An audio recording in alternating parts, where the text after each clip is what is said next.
The deteriorating situation in Sudan is of great concern to our region and continent. In the last 5 days, fighting has led to the loss of hundreds of lives, massive destruction of property, and displacement of civilians.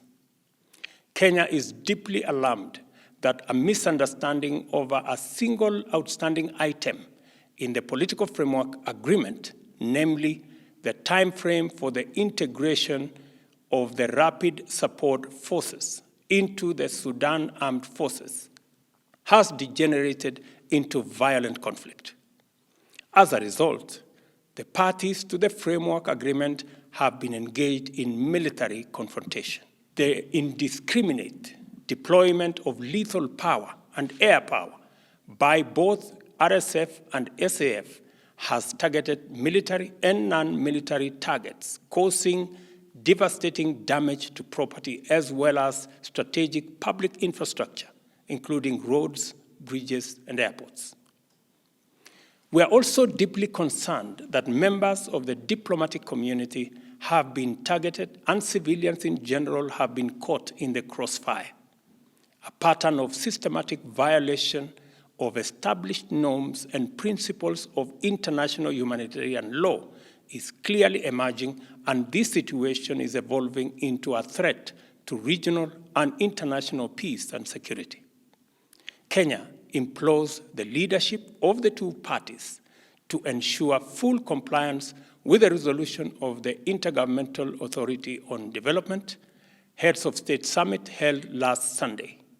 This includes an immediate cessation of hostilities, allowing unrestricted humanitarian access, and extending full cooperation to the IGAD Heads of State mission when it visits Khartoum. The outcome of these engagements and evidence of cooperation from the two parties will be crucial to the resumption and conclusion of the negotiations on the political framework agreement. In urging this course of action, Kenya notes that disregard for the resolutions, coupled with the evidence of lack of commitment to ending the conflict, strongly indicates that attacks on diplomatic installations and personnel, as well as targeting of hospitals, hotels, and other vital public and social spaces, are deliberate, systematic, and tantamount to atrocities against humanity. There is real danger that the escalation of hostilities in Sudan could implicate external, regional, and international actors and degenerate into a security and humanitarian crisis on a disastrous scale.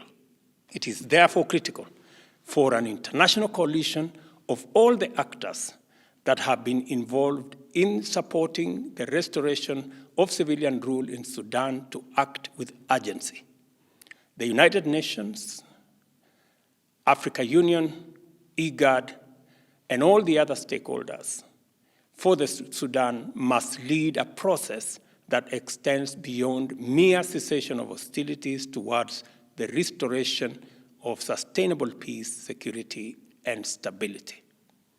It is time to silence the guns in our region and continent so that we can focus on the urgent work of enabling our people to pursue opportunities and actualize their aspirations in peace and tranquility. Time is of the essence.